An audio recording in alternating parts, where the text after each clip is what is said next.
হঠাৎ করেই গতকালকে বা দু একদিনের মধ্যে শিক্ষার্থীরা দেশের বিভিন্ন স্থানে, বিশেষ করে কলেজ, বিভিন্ন প্রতিষ্ঠানে ভাঙচুর করছে। কেন, কি কারণে একটু বিস্তারিত পড়তে চাই। প্রথম আলোর খবর। যদিও প্রথম আলোর একটা প্রতিষ্ঠান রাজশাহীতে সম্ভবত ভাঙচুর করা হয়েছে, বা আগুন এরকম টাইপের কিছু দেওয়া হতে পারে, শিওর না, তবে ভাঙচুর হয়েছে। প্রথম আলোর খবর, এমন নৈরাজ্যকর পরিস্থিতি কেন? সকাল 10টার পরে আগারগাঁও থেকে খবর এলো ব্যাটারি চালিত রিক্সা চালকেরা বিক্ষোভ শুরু করেছেন। বন্ধ হয়ে গেছে যান চলাচল। এর আগে ভোরে খবর আসে দেশের বিভিন্ন এলাকা থেকে লোক এনে শাহবাগে জড়ো করা হচ্ছে। দুপুরে যাত্রাবাড়ি থেকে খবর এলো সেখানে একটি কলেজে হামলা চলছে।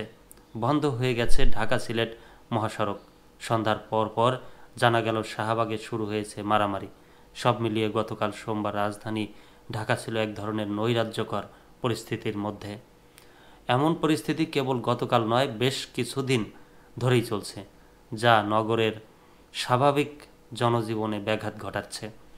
ব্যবসা বাণিজ্য ও অবাধ চলাচল বিঘ্নিত হচ্ছে। মানুষ ঘর থেকে বের হয়ে রাস্তায় আটকে যাচ্ছে। হঠাৎ কোনো কোনো জায়গায় বিক্ষোভ, সংঘর্ষ ঘটনাস্থলে থাকা সাধারণ মানুষকে ভীত, সন্ত্রস্ত করে তুলছে। নানা দাবি দাওয়া নিয়ে প্রায় প্রতিদিনই মাঠে নামছে কোনো না কোনো সংগঠন। তুচ্ছ কারণেও মারামারিতে জড়িয়ে পড়েছেন বিভিন্ন শিক্ষা প্রতিষ্ঠানের শিক্ষার্থীরা। রাজধানীর আশেপাশের শিল্প এলাকাগুলোতে পোশাক শ্রমিকেরা প্রায়ই বিক্ষোভে নামছেন। অনেক ক্ষেত্রে সেগুলো সহিংস হয়ে উঠছে। এখন সর্বত্র আলোচনা, কেন এমনটা হচ্ছে, এর পিছনে কারও উস্কানি রয়েছে কিনা।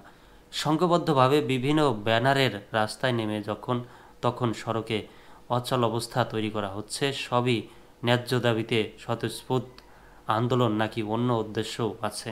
ডেঙ্গুতে আক্রান্ত এক শিক্ষার্থীর মৃত্যুর জেরে গত রোববার ঢাকা ন্যাশনাল মেডিকেল কলেজ ও হাসপাতালে ব্যাপক হামলা ভাঙচুর করেন ডক্টর মাহবুবুর রহমান মোল্লা কলেজের শিক্ষার্থীরা।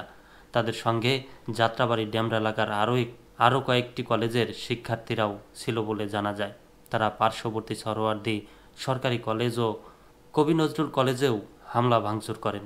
কলেজগুলোর শিক্ষার্থীদের মধ্যে পাল্টাপাল্টি ধাওয়া ও সংঘর্ষের পুরান ঢাকার ওই এলাকায় এক ভীতিকর পরিস্থিতি তৈরি হয়। এই হামলার জেরে গতকাল যাত্রাবাড়ির মাইয়াতুল এলাকার মাহবুবুর রহমান মোল্লা কলেজে পাল্টা হামলা করেছেন কবি নজরুল সরকারি কলেজ ও সরোয়ার্দী কলেজের ছাত্ররা। পুরান ঢাকা থেকে শত শত তরুণ লাঠিসোঁটা নিয়ে 5 থেকে 6 কিলোমিটার দূরে আরেকটি কলেজে গিয়ে হামলা ভাঙচুর ও লুটপাট করলেন। কোথাও তাদের থামানো হলো না বা থামানো গেল না। পরে হামলাকারীদের প্রতিহত করার জন্য মাহবুবুর রহমান কলেজের শিক্ষার্থীদের সঙ্গে যোগ দেন স্থানীয় লোকজনও। পুরো এলাকা অনেকটা রণক্ষেত্র পরিণত হয়। রাজধানীর গুরুত্বপূর্ণ একটা সড়ক বন্ধ ছিল বিকেল পর্যন্ত।